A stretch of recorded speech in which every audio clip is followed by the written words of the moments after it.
He plays super high pressure junglers, and they're definitely a jungle-centric team. So their entire team collapses on LirA's jungle quadrants. So whenever you invade, expect the whole team there. And that's the only hard part about Envy's playstyle is because they play around jungle when most teams don't do that here in NA. So it's very impressive.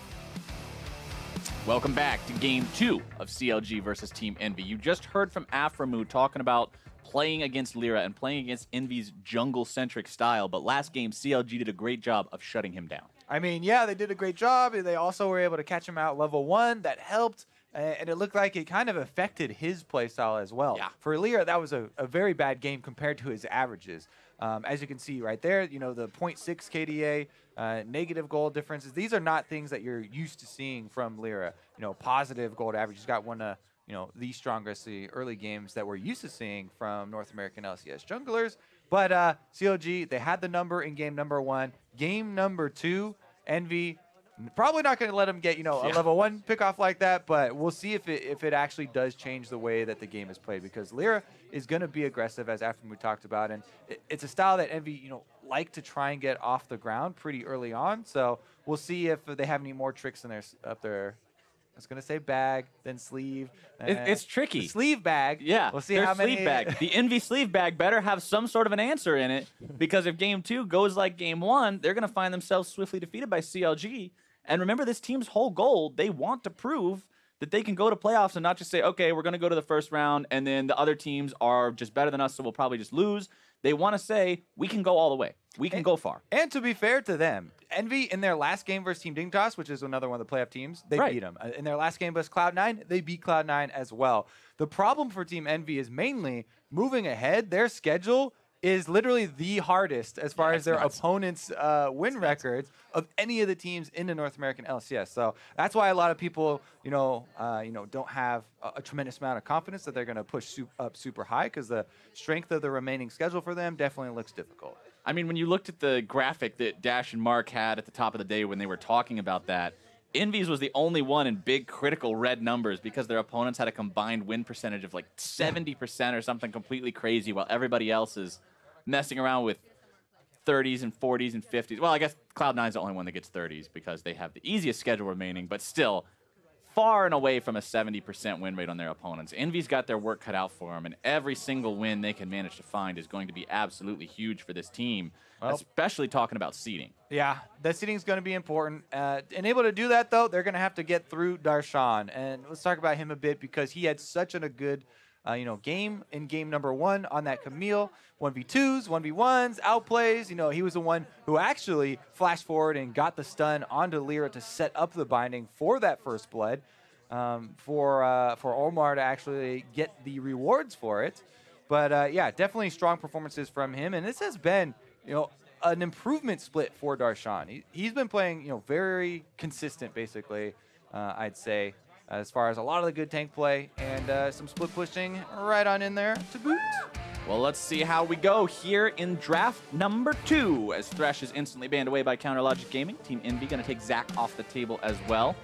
Now, one thing I want to bring up before we get any further into this draft is you saw Team Envy ban Aurelion Sol away first ban last game.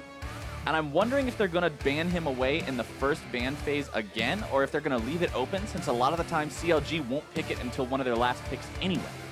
Yeah, to me, the Aurelion Sol conundrum here for teams playing against CLG has to depend a lot on what are their side lanes actually going to be drafting as well. Because Aurelion Sol, biggest strength, roaming around to side lane. So if my bottom lane, if I'm planning on picking, Kalista and Thresh or something, that I feel pretty confident, in their disengage, they're pretty safe, they can rely on each other to save, or something defensive, then I'm not as worried about the Aurelion Sol, and you could think about leaving it up. It's not like a permaban all cases versus the enemy team. But Kalista will not be there. CLG gonna first pick it. Not really a surprise. Nope. And we've seen everybody just in love with this champion right now. Gets off to such an early power spike. Even though the win percent is not very good in North American LCS at this point in time, only 36.6% over the course of 41 games, it's still been a very highly contested pick. We saw it banned last game. This time it managed to make it through because there was different priority. Envy saying, you know what, Elise didn't work out the first game, but that was a fluke. The level 1 went bad. That one doesn't count. Now's the real one. LirA running it back here. Elise part 2. See how he can start it off. This time they are on red side, so it'll be a little bit easier as far as the level 1 and having to worry about those invades. Also going to deal a little bit of a steal here, it looks like. I think Apollo will lock it in. There we go. Yep.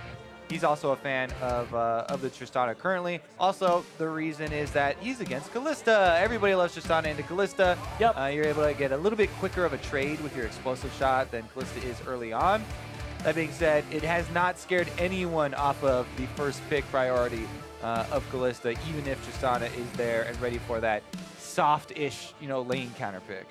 Well, Omar had a good game on Gragas in game number 1. He had some nice flash body slams and some good casks, and he's going to be reprising that role here in game number 2. Huhi stealing that Taliyah away for himself in the first round yet again. He had nice walls in game number 1, really doing a good job to allow CLG to make sure they could get those objectives whenever it was convenient for them. He'll be doing it again now as Nisqy gets the often banned LeBlanc under his control. Yeah, this is Nisqy's first time this split of actually getting his hands on that LeBlanc. A lot of mid laners actually haven't been able to get their hands on it this split, but we'll see what he's able to pull off here. It definitely is a champion. We talked about assassins, Captain Flowers. This is an assassin, yes, even though it is ranged. Blanc definitely likes to get in there. We'll see if they can set up ganks onto Taliyah, because that is one of the best combos. LeBlanc and Elise. It's absolutely terrifying, for a mid laner, because LeBlanc can set up ganks so well, and Elise doesn't even need setup half the time. Right. You just throw your cocoon out. If it hits, you kill the guy, but there's not really an if they're already locked down by the LeBlanc chains. Huge kill pressure there, as supports are the bans for Team Envy, taking Rakan and Blitzcrank off the table. Kalista Rakan, the Rakambo, was originally one of the reasons that Kalista kind of came back. We saw her played with that champion in LCK, I believe is where it originated, as a lot of things in League of Legends do. And everybody else said, whoa, that's really OP. And they started copying it. Whenever you see Kalista, you're like, all right, things like Thresh, things like Blitzcrank, things like Rakan, oh, they're all banned out. Well, there are still more. Braum is also very good with it. It's just, people, when you're looking to theorycraft things with Kalista, there's so many supports right now that have good crowd control that there's a long list that work well. Oh, there's another one off the list, actually. They picked up LeBlanc too. So they're denying as many of those playmaking supports to add on to the Kalista as they can. And instead, it looks like CLG might go a little bit more defensive here with the Lulu to give it a different look, since so many of the offensive ones were taken off the list. Lulu was banned last game by Team Envy after they locked in the bait. But CLG, nope. They're saying, look, Morgana worked out well for us last time. The binding secured kills. The black shields kept our AD carry alive. Kalista's an AD carry that as long as she doesn't get hit with some hard CC, she can just jump all over the place and kite everyone to death. And lifesteal like a madman. If you're able to get that CC immunity from your black shield, and especially if there's an Ardent Sensor, which aphromoo, has been rushing, then it actually means that Kalista is so ridiculously difficult to kill. You have to burst her down. Your LeBlanc, your Elise, they have to actually just combine to focus fire that Kalista, and it becomes difficult in a 5v5 scenario. We'll see if Envy can pull it off. They definitely have a lot of early game moves, early game tools, and we'll see if they're able to put them to use. They also now have the insta-give Cho'Gath. There you go. Flash on Kalista and deal 2,000 true damage. There you go. Can't kite that. Can't heal that up either. Can't jump away from that one. But it does take a while for Cho'Gath to get to the point where he does that hilariously goofy damage. At the start, he's still vulnerable to ganks. Remember, especially when you've got Gragas and Jarvan and these two with plenty of ganking power, CC, lockdown potential, Seraph's going to have to make sure he's careful. Because last game, not really by a lot of fault of his own, but as much so LirA's as anyone, he ended up in a really rough spot. He couldn't deal with Darshan at all. This time, Darshan's on the champion Seraph was playing in game number 1. So Darshan's looking to say, look, I know you played the Jarvan against me. Let me show you how it's done. Yeah, it's definitely a frustrating scenario for Seraph in the last game. It's like, please stop ganking my lane. Just don't gank. Go somewhere else. Either way, definitely was hot water for him and trouble for him to work himself out of. Let's see if they can do it, though. Team Envy still have a chance. best of 3 series here. We'll see if they can actually push it to game number 3. CLG looking to end it quickly, though, if game 1 was any indication. I mean, that was honestly so impressive from CLG, winning the game at 26 minutes and just never stopping after that level 1 advantage they got for themselves. And yeah, you could attribute that to Envy also trying to make really aggro plays to get themselves back in, LirA specifically going for the dives topside, but CLG still just never had a lapse in that momentum. I guess maybe that big Fiesta 4-for-4 in the bottom could have been called a lapse because it wasn't pure CLG mojo working. Envy also found their own successes there, but Envy's really going to have to make sure they don't let CLG run away with this game early like they did last time. Remember that Envy as a team historically has been strongest in the early game. Definitely should be true here with an Elise LeBlanc combo, but CLG will probably be expecting that. Maybe Huhi plays a bit more defensively, and they try and ward around mid lane. Definitely, I'm going to still keep my eyes on Omar as well. They touched on it a little bit on the analyst desk, but you know, some games... Ooh, fool me once. Hakuho has seen this trick before. They touched on a little bit that, you know, sometimes we're used to seeing a lot of early game influence from these junglers, right? And Gragas is definitely one of those champions that can have that. You know, definitely potent ganks as far as body slam flashes even early on, but we'll see if Omar gets more offensive. Last game he did a very good job of just being that consistent, you know, getting some vision, holding onto his ultimate until absolutely necessary, and creating those plays for the team. But LirA's angry. See what he gets out. This is going to be an interesting test for Team Envy as well, seeing if they can manage to rally after such a convincing defeat in game number 1, get themselves back on track, especially LirA, who did seem to be a bit tilted. Well, LirA started out with that ward kill, so that is actually going to help a lot. Huhi cancels it out, though, by stealing away 2 of the small raptors, not just 1, and the Taliyah definitely puts a stop to that extra experience advantage that LirA would have had, you know, by killing the ward, which can allow you to do things even without an experienced Quint, you know, like 2-minute, 30-second ganks. It hurts so much to lose 2 of those baby chickens because then you don't even hit level 2 off of your raptor camp. LirA had to go up and kill the tiny Krug in order to grab his level 2. Yeah, with the bonus there of the ward as well, not too bad. He does do the thing where as well you just kill the small Krug and the big Krug and don't kill any of the ones that pop out, so you don't waste any extra time up there, because especially on the first clear there's not a lot of extra experience in there. So he kind of rights the ship very quickly and moves back down to the red, so LirA is actually not hurting too much from that early steal from Huhi. It does allow Huhi as well himself in lane to hit level 2 one minion earlier, or I mean 1 wave earlier, and he was able to use that to continually push Nisqy in, which Taliyah should be able to do anyway. Aggressive mid lane summoner spell from Huhi too, going for the ignite this game to make sure that he can just put the damage down on whoever he gets himself on top of. Nisqy forced to jump back before he gets the second part of the chain to proc off and get the stun onto Huhi there. Also want to point out the difference between the supports. Again, this game, you're going to see the Relic Shield line from Hakuho, while aphromoo goes for that ever so powerful coin line that, with its recent buff, just provides so much economy for support players. Yeah, everybody's pretty hyped up on the gold that you can get from the coin.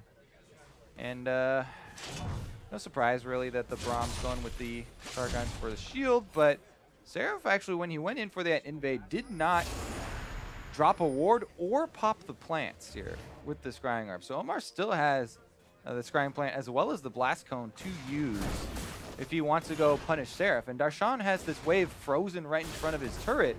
This is actually a pretty rough spot for Seraph once again, since LirA's on the bottom side of the map. Since he is on the bottom side of the map, though, he might be able to kill Afro. TP coming in, too. It looks like aphromoo in some serious trouble here. Cocoon comes out, only finds its way onto the black shield. Nisqy wants to get that extra CC down at a Stixxay, and they get the first blood. Hakuho bound up, though. This is gonna be a 1-for-1. No, not quite. Apollo with the heal, keeping his support alive. Big roam down bottom, and the LeBlanc Elise combo doesn't actually take effect in mid lane. They're able to make the double roam down to bottom side and cut the legs out from the bottom lane of CLG. Stixxay burns both summoners, aphromoo burns both summoners, and Envy get that first blood. The level 4 TP play from Nisqy finds success. Aphromoos binding doesn't do the same, not able to stop that back in time, but good start for Team Envy, really making sure that they're the ones with that early lead compared to last game. This is why aphromoo keeps talking about how he hates playing against LirA. This guy is just... Oh, maybe we'll play a flash. Flashing away from the shove. Huhi getting the better of Nisqy here so far. All right, well, that is another summoner blown here for Nisqy on the LeBlanc. It's not so detrimental for the LeBlanc because you can play and hold on to your distortion rather than, you know, going super aggressive. But real big story here is LirA off to the more expected starts for him, you know, that we see. He's able to right the ship, even though a couple Raptors get stolen, no problem. You know, he had that ward kill for extra experience, goes up, gets the Krugs to right his ship, and ganks bottom very early on. And you saw the stat that popped up on the right side of the screen there. LirA actually the second highest first blood kills or assists put together in all of North American LCS so far in summer. So this guy is no stranger to making sure he's a part of that first big play on the map. And he did walk over a ward to get into the jungle here. So CLG, now that the scrying plant was also blown, definitely know that he is on the Raptors. He tries to take one, but the spider bite not quite enough damage to do so. Instead, Omar just gets to farm up his own camp. LirA will not get any revenge for the chickens that were stolen away from him earlier. He'll have to wait till later to potentially do that, as Apollo and Hakuho feeling good about themselves in this bottom lane after getting that kill onto Stixxay. Just assist for themselves, but still a slight CS advantage for these two. LirA trying to be annoying and continually protect the vision that he set up here in the red quadrant. They have a lot of control over Omar. Omar eats the cocoon and one little bit of that neurotoxin, but now Nisqy sidestepping the seismic shove. Huhi's at half HP. They got to be careful about taking this 2-on-2. LirA also injured here. Bottom lane's thinking about maybe roaming up to that as the action fades away. Huhi healing up with the potions. Nisqy will be doing the same. LirA goes back into his own jungle to keep on farming. Meanwhile, on the top side, Darshan is pushing Seraph in right now, so he's got some time to roam around. There's a decent amount of vision here in Envy's jungle, so they see him coming, but this is very similar to what he did last game on the Camille. Trying to get a gank onto the mid lane, you know, it is a LeBlanc, so even though the flash is blown, it's very difficult to actually pull that off. So hard to actually get the gank onto LeBlanc. LirA hanging around too, just in case they try something super cheeky. There comes Omar, there comes the flag and drag, there comes the wombo combo, the cataclysm down. Nisqy getting himself away, but the spider has been squished. Omar's got to be careful for himself here, though. Doesn't want to put himself in feast range, but Seraph had used the feast previously just to get himself some stacks, so no danger. That was a case of Envy saw Darshan roam down, so they were trying to counter him, but they didn't see Omar. Not going all the way in for Nisqy here. Recognizing he can go back on the distortion, but the ignite is enough from Huhi. Instead, though, they will trade the kill as opposed to having a clean one. Seraph hangs around long enough to get himself some money. Bunch of flashes blown there. Yeah, this is kind of, that was a little messy on everybody's part. It's kind of like what you talked about. It reminds you of the, you know, skirmish, we'll call it, last game that was down bottom side. Skirmish? Uh-huh. Yeah, that was something down bottom last game. But Stixxay and aphromoo level 5, their opponents level 6 on Apollo, so be looking out for that one. Here's a replay. All right, so this is actually part 2 after they, you know, already had the successful dive and were able to kill off Seraph. Huhi flashes in. He's already got Nisqy's kill, basically, there with the ignite, but he flashed in, so Seraph's easily able to answer the kill, and they get 1-for-1 on the mid laners. That helped bring Seraph back into a closer contest with Darshan as well, because you saw before the top laners rotated down, Darshan had like 55 to 39 CS or something like that, and he had better items. There's just a Glacial Shroud for Seraph, which isn't very scary of an item on its own, but Seraph now with the Ninja Tabbies, a lot tankier, a lot harder to kill. Darshan only with Braum boots, means that he won't be able to keep up as easily with that big stompy monster. Gotta keep up, need some boots. Nisqy goes pretty aggressive onto Huhi, waits for the passive, gets the extra proc there, blue buff on him as well. LeBlanc, at this stage, when you have the extra auto attack damage you can get from your Hextech Revolver, helps out a lot in those types of trades that we just saw there with a distortion in. And able to get a little bit of mid lane control here. Blue buff actually goes over to Omar instead. I didn't quite catch the end of that one, but they definitely messed up that handoff. Yeah, that's not really where you want the blue buff with the Gragas as opposed to the Taliyah, but that's kind of the hand they've been dealt now as Seraph moves down into the river to clear out the enemy control ward. OmarGod hanging around, but doesn't want to make any kind of a play onto that one this time. LirA still level 6 compared to Omar's 7, so slightly behind in terms of jungle leveling, clearing out a control ward on his own. Not quite up to Runic Echoes either. You can say the same about OmarGod working towards that Cinder Hulk, and that's one of the changes we've seen with Gragas since the Cinder Hulk buffs. He gets to go for that item first. He gets to be tankier quicker, which is very, very nice for him, so he can get into those team fights, be on that front line, and soak damage for the team. Which, honestly, CLG needs him to be that front line. Darshan also going to be right there with him, but keeping Stixxay and Huhi alive so they can do that consistent damage throughout the course of the fight. That's how they win against these bursty style champions like the Cho'Gath, like the Elise, and like the LeBlanc. Yep, Seraph you can see there as well, uses the feast on Cannon Minion. He wants to start getting up to his 6 stacks, which you can get off, whatever you want early on. Those are the kind of freebies to get your extra health. And then, bottom lane play. All right, Stixxay going for it. Toss an aphromoo in there, a nice binding. Omar shows up here too, needs a little bit more damage. Hakuho goes down and Stixxay takes the kill. They combo very nicely. We get to see the Morgana. Oh! Ooh, flash for flash there, aphromoo. Goes for the point blank binding. Apollo does have his summoners available, but he had to use both of them. CLG bottom lane definitely taking control back for themselves, and whenever a Kalista lane gets control of bottom lane, that also means Dragon is going to be difficult for the enemy team to contest. And rotate up nicely to that one. They're going to push down the turret first, who he can roam over. Omar's already there, and CLG, just like last game, get the kills, but instantly trying to pressure objectives afterwards. That's 50% of the turret. LirA comes down, trying to defend. Will hold the line for now. Apollo blowing up those minions with the explosive charge passive. Being able to clear them out in time means that CLG can't secure that objective. Huhi eating some quick bursty damage from Nisqy there mid lane like you were talking about with that Hextech Revolver. It'll only get scarier as that turns into the fully built Gunblade, but bringing up the thing about Kalista and how she controls the dragons, this game actually has both the better than Smite champions on opposite teams. So I'm interested in seeing how those two are going to work together, or work against each other, I should say, in making these neutral objective contests for Baron and for Dragon that much more entertaining. If I had to choose between the two, I would still take the Kalista over the Cho'Gath, because Cho'Gath, Omar decided he didn't want any more of that. 2v2 down bottom side, though. Aphromoo's seriously in some trouble here. Black Shield popped to keep the stun away from him. Now Stixxay's got to kite away from Hakuho here, putting some more spears into him. The Black Shield already down, but it doesn't matter. The binding into the Rend, enough to take him down all the way. Darshan coming in, trying to finish LirA off, but now he's going to be CC'd as all of Envy comes in. The cavalry has arrived. Darshan in retreat. Huhi makes his way into the fight with the wall.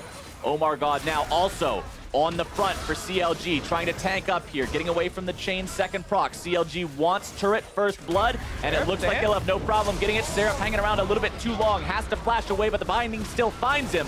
OmarGod will be tanking up for Nisqy, makes his way into all of CLG and gets immediately smacked down. Now Seraph trying to get onto Stixxay, gets the shutdown with the feast. Omar barely walking away as Apollo wants to clean up some more kills here. He could go right to reset city, but LirA goes too close and goes down instead. Oh, and Apollo down! Apollo, the Black Shield, a little bit more damage coming in. The Rupture will not find the knockup onto Darshan because of Black Shield. These guys are dancing with death, trying to go back in and get greedy for these kills. Incredibly close there, low health members. Everybody's blinking on the way out, but the turret first, turret bonus goal did again go over to CLG. Here's previously to this scenario, though, the setup to it was Omar, no ultimate going to be available on the Gragas when they finally do get down to the bottom lane. They almost were able to take down aphromoo here so early, but look at how many spears are in Hakuho, and he just gets rended down before all 3 teleports simultaneously come in, and they're able to turn around a lot of damage here initially onto Darshan. And then the Weaver's Wall to bring Huhi into the fight. Why not? Huhi joins, and we go on for another minute here in the bottom side. We're wondering a little bit at this point why Seraph was sticking around with the rest of the team backing off and the turret about to go down, but he does have his flash, and he flashes out of that second engage. As yet another fight breaks out, this time in the Envy jungle. aphromoo not afraid to press up into these guys' territory and try to get some of that vision down, try to build more advantages for his team. Omar and Stixxay on to the Mountain Drake, the first elemental Drake this game. And there's all those spears that you were talking about with Kalista's objective control. Means there is no problem taking that down. Yeah, just for good measure, he gets it down to about 1100. Pulls out the rend, easy secure there. You can get a little bit more in there. Plenty of vision for CLG creeping through into the blue quadrant for them as well, though.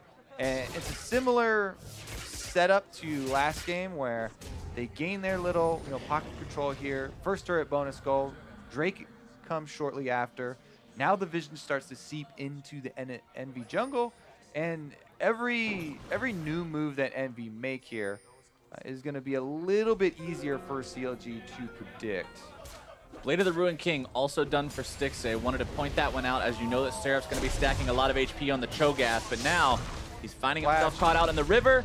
Darshan pops the Cataclysm just to keep him there. Huhi bringing in some more damage. aphromoo with the binding. Omar's here, brings Stixxay to hell. Why not the whole team? Bring that monster down. All right, let's see what they do afterwards, though, because typically it's been, the 5-man try and push down mid-turret, but they're actually fanning out to go attend to minion waves first. They send Darshan up top. Actually, nobody goes down to deal with the bottom side, so Envy are going to be able to trade bottom turret, but CLG are going to open up the mid lane. CLG, again, they find the kill, they find the objective, they've got the momentum, they've got the tempo, and now they're going to get that tier 2. They've got 4 here. Yeah, and Envy have a bit of a flank, but Seraph doesn't have his teleport, so even though he's reviving shortly, he can't join either, and it means that CLG are going to be able to take 2 turrets for this one, in addition to Darshan on the top side. Ooh, that was one. A massive objective swing for CLG. 3 for 1 in turrets overall there. 7 to 3 in kills, and they're still up 4,000 gold compared to Envy. Envy's just having such a hard time responding on a macro level to these guys. CLG just always seem to be 1 or 2 steps ahead. And now with so many of their turrets down, it's just very easy for CLG to transition between lanes here. Every rotation for Envy gets a little bit more dangerous. They have to walk through CLG vision to even get out halfway onto the map. And OmarGod does find LirA going for his own red. LirA being LirA. Trying to win through the jungle, counter jungle the opponent, find him, mess him up a little bit, but doesn't want to stick around any longer. Recognizes CLG's far enough ahead, and Omar's probably got backup, so he's not willing to throw his own life away for that red buff. Items are starting to come online too. You've got that Gunblade for the LeBlanc all the way done. You just saw her purchase her Sorcerer's Shoes there. Cho'Gath closing in on that Righteous Glory to help him get into the fights and get on those valuable targets like Stixxay. Because we know that Kalista, like we saw in the fight bottom lane, if she actually gets near that Cho'Gath, she becomes Cho'Gath food pretty quick. So with Righteous Glory being able to enable that, that could be one win condition in these fights for Envy. They also have the win condition of let Trist scale. That one's still going to be about a half hour away from us, but if it does happen, Envy can always fall back on that one. CLG, though, if they play like they are right now and like they did in game number 1, are not going to give Envy that time. Yeah, and even though they have the Tristana, there are a lot of obstacles here for Envy to overcome, because, as you said, not only is it going to be a long time, but CLG have some scaling of their own, and currently Darshan's found Seraph. Darshan just will not let Seraph get away from this one. Weaver's Wall comes in. It's going to be a full-on 2v2, though, as Nisqy makes sure he shows up at the TP. Darshan now the one in the most trouble. Seraph turning the damage right back onto Huhi as Afro grabs a kill onto LirA. Another fight breaking out there in the jungle. Darshan dies to Seraph, but Hakuho now has to retreat from Stixxay, who nearly finds himself another kill, barely missing out thanks to the heal as they rotate in. aphromoo with a bit of a strange flash there, but doesn't find the mark. That's a question mark, Ping. Yep. I'm a firm believer in taking control of the question mark Ping flame. I immediately will question mark Ping myself when I do something like that. Yep. So then it doesn't hurt so much when the rest of the team does, right? Yeah, if you know you're going to be getting 20 of them from everybody else on the team, as long as you were the first, and you say, oh yeah, they're just agreeing with me. Yeah. They're not flaming me. We're working together. This teamwork. Ha ha ha, funny, right guys? All right. Let's take another look here though, because CLG, the 3-man squad, was able to get that first kill onto LirA. It's Omar flashing in, and they stun lock him from 100 to 0. Meanwhile, we get the large zoom out here to see the Huhi map traveling. This is where Darshan does get the early start on his Seraph, but you can see Cho'Gath has so much base effectiveness there with all the health coming from his ultimate stacks and his Righteous Glory that's enough to true shot Darshan there right through the extra damage with Huhi, and they 2v1 while the 3-man squad actually got caught out. And you could tell he had clicked his feast onto Darshan before he flag and dragged back into the fight, because as he knocks Seraph up into the air, he gets numbed.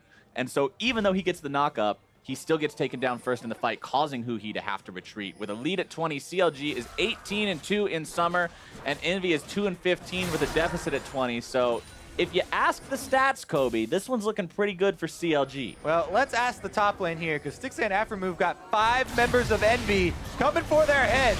Stixxay not afraid to just stand and fight, gonna be knocked up into the air, and Seraph with the flash into the ulti gets the kill, but Nisqy drops 2. CLG now in retreat. Seraph is very tanky and continues the charge forward. Silence onto OmarGod. One more hit to proc the winner's bike. Gonna stun him up. Righteous Glory also slowing him down. Huhi trying to kite, but it's a 2-for-1 for Envy.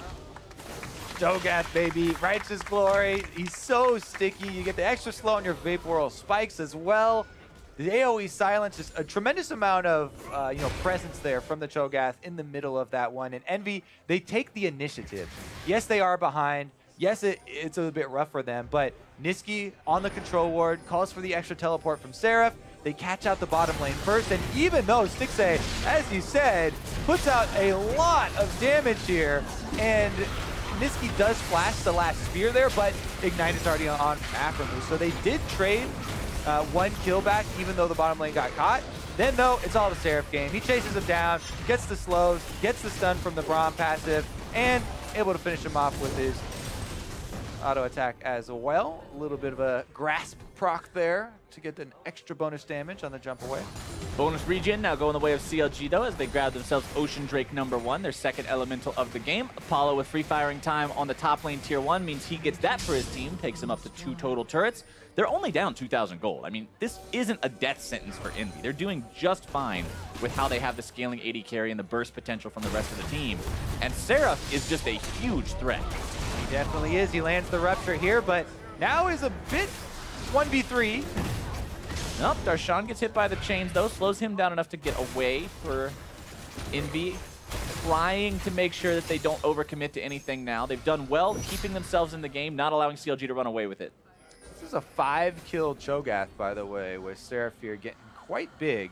And remember what we talked about earlier, where you can get 6 stacks off of, whatever you want, minions or whatever for your ultimate. But after that, you have to kill champions, you have to kill epic monsters, and he actually, since he's getting these last hits with it, he's got 2 extra stacks, up to 8 already, which is a pretty decent pace for Cho'Gath and getting extremely tanky. Again, it does so much for your team fight. Yeah, you do have a Tristana that's scaling up, and it's nice to have DPS from the back line, but once you have that large tank on the front line, that's really where it all comes together. Try and buy some space for the Tristana to actually keep DPS uptime and work out. Nisqy, though, 1v3. Stixxay is just not afraid of this LeBlanc at all. Normally you think of LeBlanc as an AD carry killer, but today the AD carry's turning the tables. Revenge for all the AD carries out there that have been insta-gibbed by her in side lanes, just trying to farm and have a good time, but Stixxay's not putting up with any of that today. 10-6, and Stixxay's got 4 of them for CLG. Envy do get the answer of mid lane turret for themselves, so they keep that gold pretty close. CLG do pop the Rift Herald here, and they've got a man advantage. See if they can actually use this Rift Herald pressure to get anything, though. There are pings out onto Baron. They're just throwing Rift Herald out as a sacrificial lamb, or crab, or whatever Shelly is.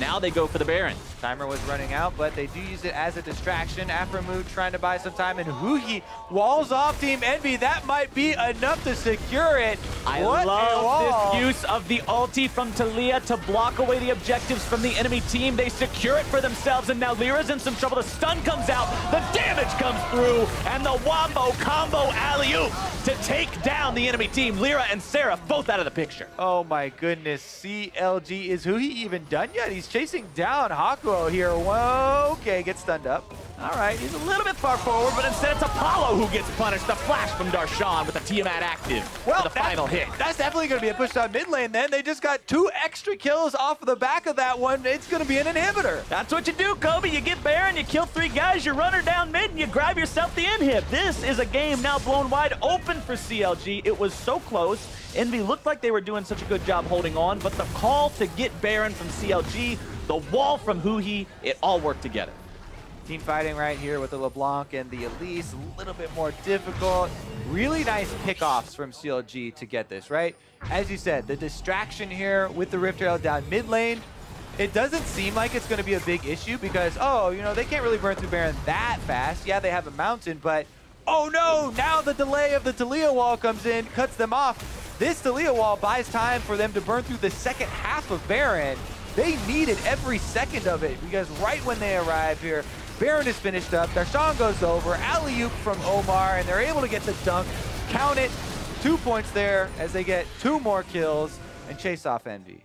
Now with that free pressure in mid lane and everybody nice and Baroned up, ooh, CLG's got all sorts of opportunities here in the side lanes to take down those remaining tier 2s, get themselves an even bigger gold lead, and try to lock this game away. Granted, it will not be as fast as game number 1 because at this point in game number 1, 3 inhibs were down. So Envy is doing better than them, but they've still got quite a lot of work to do if they want to regain that footing and find themselves a chance to fight back. 2.5 items completed onto Apollo, so almost at that core 3-item spike for Tristana, but when you're staring down the barrel of an enemy team that's this strong, you're probably going to need even more.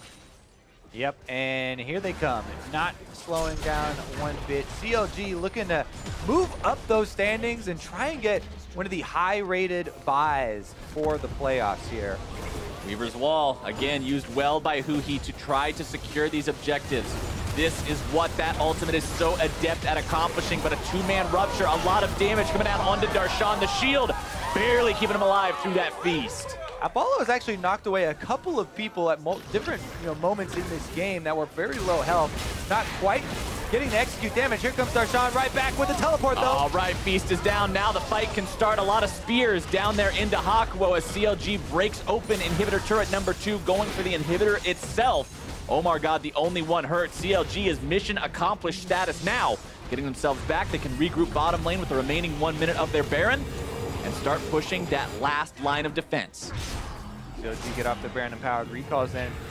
Not going to take them too long. Yeah, there's Cloud Drake coming up, and you guess they can just pick that up on their way. But yeah, as you said, objective number 1, push straight down that bottom side. They've got double lines of super minions. And CLG looking to close the book here on this entire series. What a, big performance from them. And it definitely says something because people have a lot of questions. They're like, oh, no, OmarGod, yeah, he looks decent, but how is he going to do when the pressure mounts and when they start to get the playoffs? Well, he's holding up just fine. Darshan barely holds up in this fight, by the way.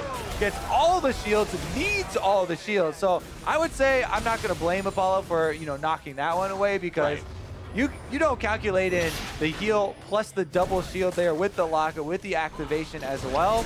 And it was still, even with all of those, very close to getting that execute.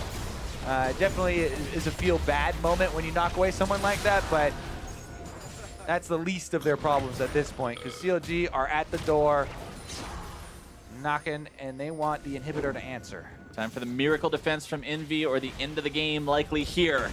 OmarGod been having a great performance. As you mentioned so far, he's had some awesome engages, some flash body slams, good casks as well. Really stepping up now that he's the sole jungler on this team. CLG potentially under critique from some people saying, well, he's got to step up. This is the last couple of weeks. This is their playoff spot. OmarGod's got to do or die, and he's doing right now. As the Weaver's Wall comes out, the binding lands onto Seraph. Very, very tanky, though. Apollo gets himself in some trouble there. The seismic shove almost able to put him in a spot that's too dangerous. Yep. CLG continues to push now. No more wall. And time is in their favor. I mean, CLG, as we said, look at all the minions inside the base. Apollo has to deal with them. That's the Tristana. That's the main source of damage for Envy. So it allows CLG to even face tank turret and get some more damage. And we were talking so much about LirA for this series, Kobe, and he's 0-4-1 in this second game. He just hasn't been able to find his mark.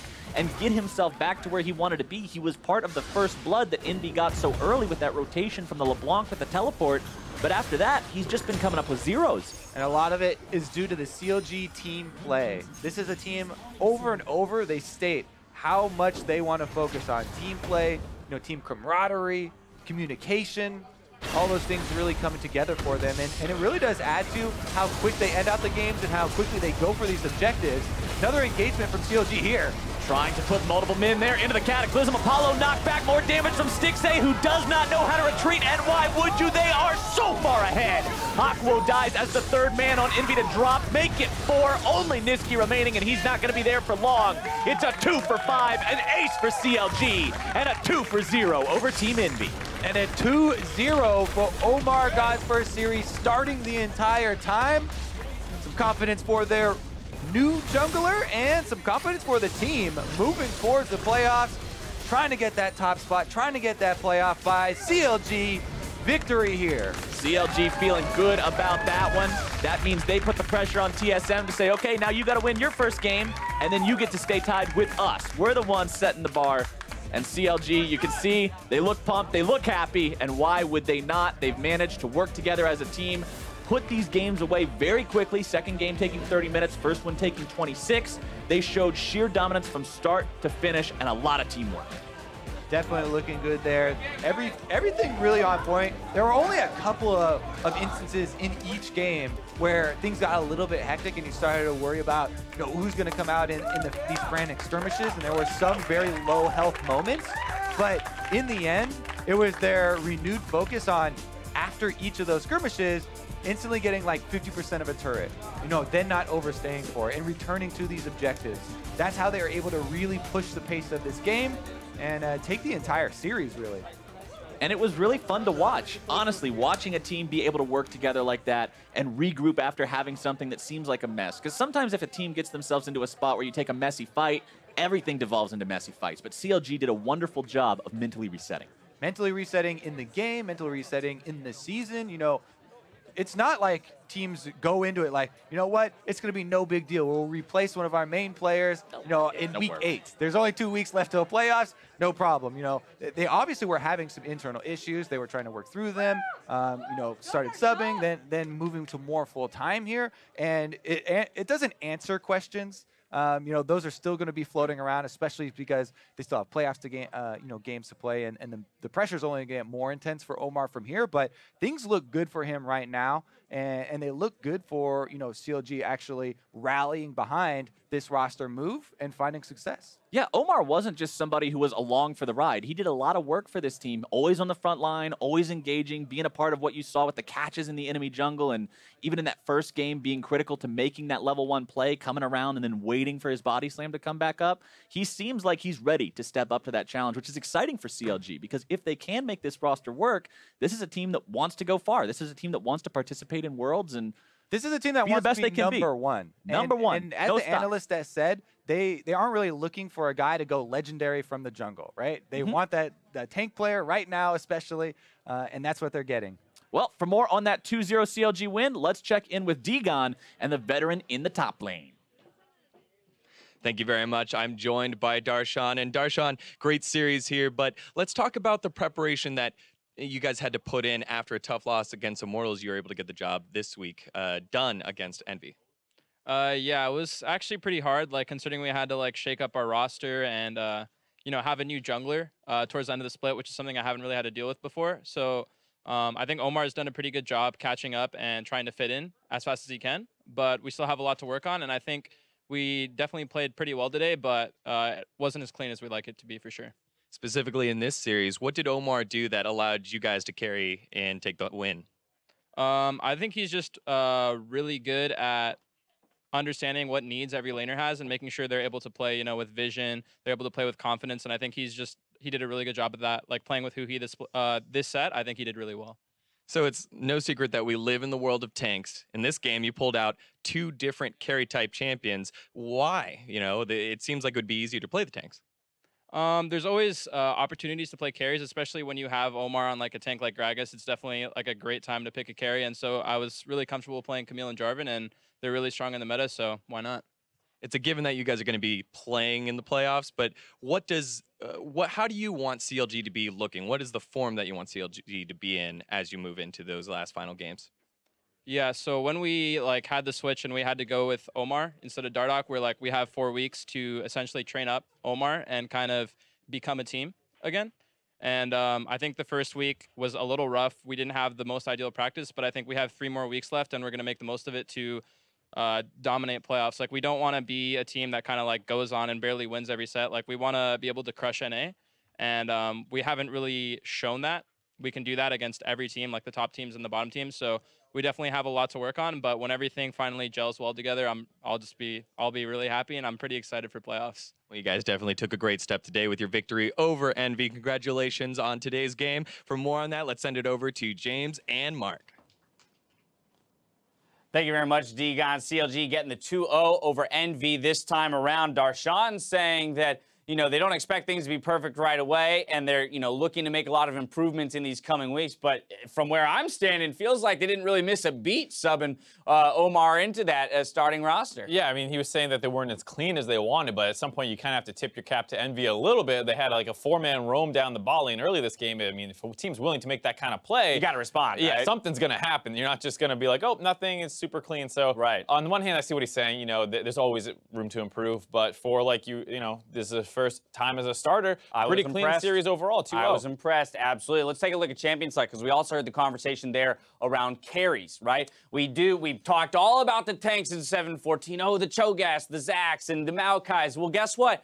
It's not like you can't be playing things Camille and Jarvan in this day and age. I think that's the big thing, is as much as we all are like, did you see that Cho'Gath this game? He was like 5-1 and was like 4K HP. Right, and then lost the game. Right, I think if you can execute on the comps for the most part, I mean, people talk about how diverse 7-13 was as a meta. Everyone loved it. And while I would agree, 7-14 definitely ended up a little bit more unstable with some champions and items at the start of it being very strong. I think it did just add more champions to the pool of viable ones. It didn't really necessarily knock out things like the Jarvan or a Kled or a Rumble. You still see those being picked a fair amount. It's just now there's a Cho'Gath and a Maokai and other things as well. Right, of course, another, you know, position that's contentious is that ADC position. Typically, Caitlyn banned out, but Tristana and Kalista being the next two that people jump at. Of course, Stixxay very happy in this meta. He's known for his Kalistas, his Tristanas, and his Lucians, for example, picking up that in the first rotation this time around. He and aphromoo performing this time around. And they were really the highlight for CLG this game. They got the attention early on in the bot lane, but after that, they were able to start making plays on their own. Stixxay had some really nice engages onto Hakuho, was able to punish that Braum pick pretty heavily early on. You see just right away, not getting the shield up, getting the chain CC down, and Morgana as a counterpick to Braum is very strong. They did it in the first game, they do it again here, and just very good performance. You know, we say the bot lane, but we also, again, in those first 2 clips, you saw OmarGod right there alongside them. So the trio working very well together. I love to see aphromoo enabled to make plays, and it kind of ties into exactly what we were talking about earlier in the day, that Omar doesn't necessarily have to be the initiator himself, but if he latches onto the veteran shot caller and aphromoo and is in the right place at the right time, if they layer their CC, there's almost no stopping them. And that's the other thing, too, is that he's not just the primary initiator. It's not, okay, Omar, we're going to play 4 carries, and you're going to run in there and be the engaged. It's all on you, buddy. Yeah, I mean, you have a Jarvan, you have a Kalista, you have a Morgana, you have a lot of other tools that he can kind of follow up on. Right. We saw a lot of attention around the mid lane as well. There were dives going on there, and he was often comboing together with Darshan to make those plays, not just himself. And again, the reason why at the beginning of the segment I said it doesn't feel like CLG has missed a beat is because of plays like this. 23 minutes into the game to get a single pick on a Nisqy. That's enough to call this Baron. Beautiful walls from Huhi in this game to secure objectives. Let's watch this one play out. Once again, OmarGod kind of comboing together to cut off the escape path out of Nisqy. They get that first kill. Stixxay was pretty big at this point in the game off all those bot plays. And then you have a Kalista, you killed the enemy mid laner, you're relatively free to go kind of force down this Baron. They go to make sure they get some vision control, they push out one more wave, boom, boom, boom. They start forcing this down. I actually kind of like the fact that they drop Rift Herald there, if only to stall Envy a little bit longer in terms of having to clear that out to regain that mid lane control. Yeah, exactly. So CLG understands the steps. We criticize some teams for missing them.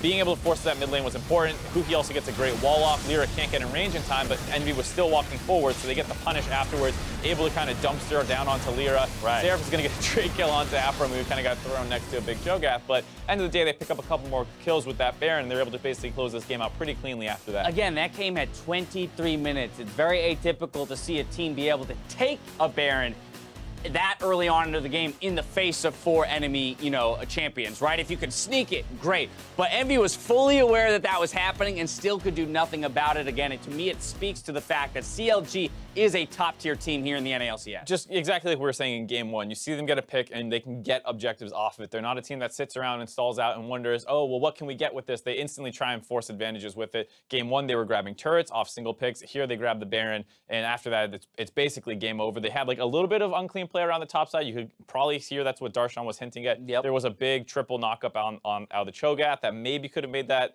turret push dangerous, but they got out fine, and they were able to close the series Now, out. we talk a lot about the bot lane and OmarGod this, throughout this series, but we do want to give a nod to Huhi here, who will pick up player of the game for his control on Taliyah, right? The more and more we see this champion used properly, the more I am impressed with top-tier teams and their ability to take advantages without having to get kills or off of just a single kill. It's one of those abilities that, like, the better you get with it, the more amazing it becomes. You see game 1, able to take a turret for free, no one dead. Here, off a single pick, like, yes, you get mid lane control, but that's usually not enough to just force a Baron. It's kind of reminiscent of some of like the pristine Ryze ultimates that we had seen back when he is in the meta, right? To end the game or to flank on people. When players get a mastery of a champion like that to that high a level, it's just spectacular to watch. And Huhi in particular, being a playmaker, someone who has been criticized in the past for being too aggressive. I mean, even his Taliyah points, he's had some walls where he shoots down to the bot lane, ends up under the turret, flayed right in and dies. I remember a couple specific plays like that, but he's someone who doesn't give up, always keeps trying, always keeps learning, and he's not afraid to make a mistake while trying to make the correct play. Right, this pushes CLG to 11-4, so getting those wins as they need because they're neck and neck with TSM when it comes to, playing for that second first-round bye behind Immortals. On the flip side, Envy, we talked about this impossible schedule that they have, right, going into these last 2 weeks. All right, you've suffered your first loss while C9 on the other side is going to have a much easier time. So it's about how is Envy going to deal with these losses in terms of keeping their mentality and their heads on straight. The scary thing is that a lot of this is off the back of LirA not playing that well early on to the season. He didn't have a great season overall compared to his first one, but especially now in the later portion with the meta kind of changing in the jungle, he does feel like he's struggling to find his footing with it. Elise is an early game champion that still feels like it should be fine, but he did not have good performances today. Right. We've seen the Graves, not super impressive. Do we want him on a Cho'Gath? That's not really the LirA style. It feels like they're floundering a little bit. I'm starting to be less and less impressed by Cho'Gath, right? We had a whole lot of hubbub around how impactful he could be, how dangerous he could be, and that's not to say we haven't seen carry performances or glimpses, of the OP-ness of the Cho'Gath, but I'm looking at Maokai, I'm looking at Zach, I'm still looking at so much of the others, even the Shens. At this point, teams are still finding ways to use a nerfed Shen in a more effective manner than a Cho'Gath. Yeah, and I think it's just, I have a hard time faulting the Cho'Gath this game. He's 5-1, and your mid laner gets picked off, and Cho'Gath is like, well, what do I do at this point? I'm trying to run through a Taliyah wall. I'm not just going to flash it randomly, and that is. But that's kind of what I mean. Yes. Because he doesn't have options, right? He's so reliant on his team giving him the opportunity to get onto a carry of the opposing team. I mean, if you're comparing it to a Flash Maokai W, then like, yeah, that's instant CC and it's huge. And then the zoning tool from his ultimate, I mean, you have a lot of powerful things with it. And to that point, I would agree. But Cho'Gath also doesn't have as many weaknesses that you might be able to point out where like he can farm jungle just fine. He can take range matchups and not get bullied very hard at all. You see him often farming equally in the top side. So if you're looking for a blind, safe pick tank, he might be the best option right now. And I do agree that like some of his, oh my god, that's ridiculous moments are not quite as strong as a Maokai. Right. But I do feel like he doesn't have almost any weaknesses at the same time. Fair points. There we have it. We've got more league action coming your way. Team Liquid hit the Rift next as they go up against Cloud9. Don't touch that browser. Saying a lot of that today.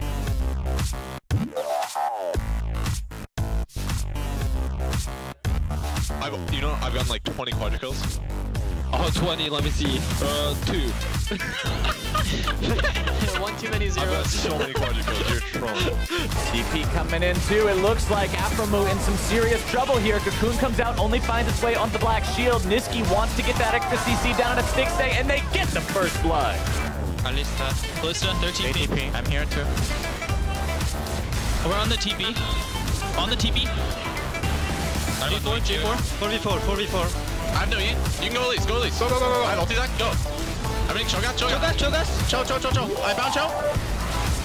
I'm going Hakuho dies as the third man on Envy to drop. Make it 4. Only Nisqy remaining, and he's not going to be there for long. It's a 2 for 5, an ace for CLG, and a 2 for 0 over Team Envy.